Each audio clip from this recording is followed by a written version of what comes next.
Yeah, let's jump into it. We're going to go backwards. We're going to reverse it. So number 5, the number 5 top story of the week is earn Bitcoin for providing liquidity via Boltz Pro. Boltz Pro. This is December 30th, 2024. Bitcoin territory under NIM. 33 comments, 2,740 sats. Keyan, what's this? Yeah, so Boltz is most commonly known as like a submarine swap provider. So they'll provide a swap from Lightning to on-chain or on-chain to Lightning, and you pay them a fee. It's all non-custodial, but it's a way for you to kind of go in and out of Lightning. And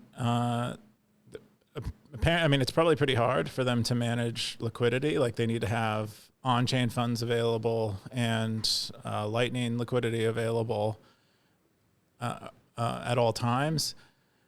And so what they're doing is they're creating a market basically for other people to provide one or the other. So I think this is primarily them introducing some kind of negative fee mechanism where you can pay them, or they'll pay you to be involved in one of these swaps.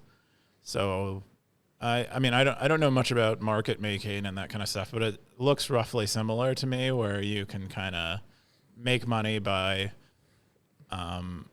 participating as a third party in like a two-party, in like a single or two-party transaction. Yeah, it's really popular. A lot of people use it. I think it uses Liquid. No, it can use Liquid. It doesn't.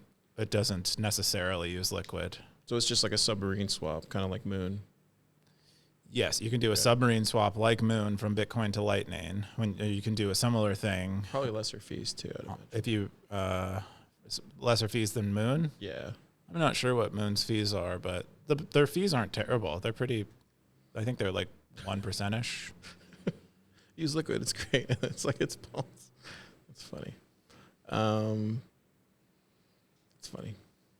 Anyways, it's a good product. I know people use it here in the lab, so it's good that they're finally getting recognized for doing things that you would have to use Moon for in the past. Yeah. Well, Moon is like consumer-facing product, retail. This is probably more so for node runners. So you can kind of just tell by looking at their interface. It's a little more, like the aesthetic is more brutal, more focused towards a technical audience. And so you can imagine their customer is probably more technical. Topher, you got any thoughts on this? It reminds me of what L&D would offer, but they had a marketplace where you would sell your liquidity to different channel providers. Yeah. It wasn't just like one provider. This kind of makes more sense. Yeah. I think it's actually a natural, it feels like a natural extension. I think Lightning Labs, I'm not even sure they provided much liquidity on their own, but they did have like some kind of, they called it like a sidecar, which was sort of like a side channel.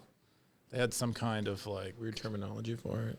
Yeah, they had a name for it that made it sound fancy. And so maybe it's like this, or maybe it's not. This might be like a more centralized, like less protocol-y version. Because you're giving it to Boltz so that they can facilitate payments. They don't have custody. So what's this? Well, they don't have custody, but like it's still running through their node, right? Like they're still routing the payments. I think so. I think they're on the other side. Yeah. Yeah. So they're like accepting the Lightning payment. I wonder how big their node is at this point in terms of liquidity. Oh, it's probably huge. They probably have one of the biggest nodes. Yeah, just go to Orange Metrics. Interesting. Cool. Good job. Thank you. Yeah. I'll take that. You got any thoughts, Nick T? You want to talk about something? Do you have anything? You always show this, don't you? It looks good, man. Look, there you go. You can use all these different. What do you? I think it's a huge liquid bowl. There you go. Get your Bitcoin.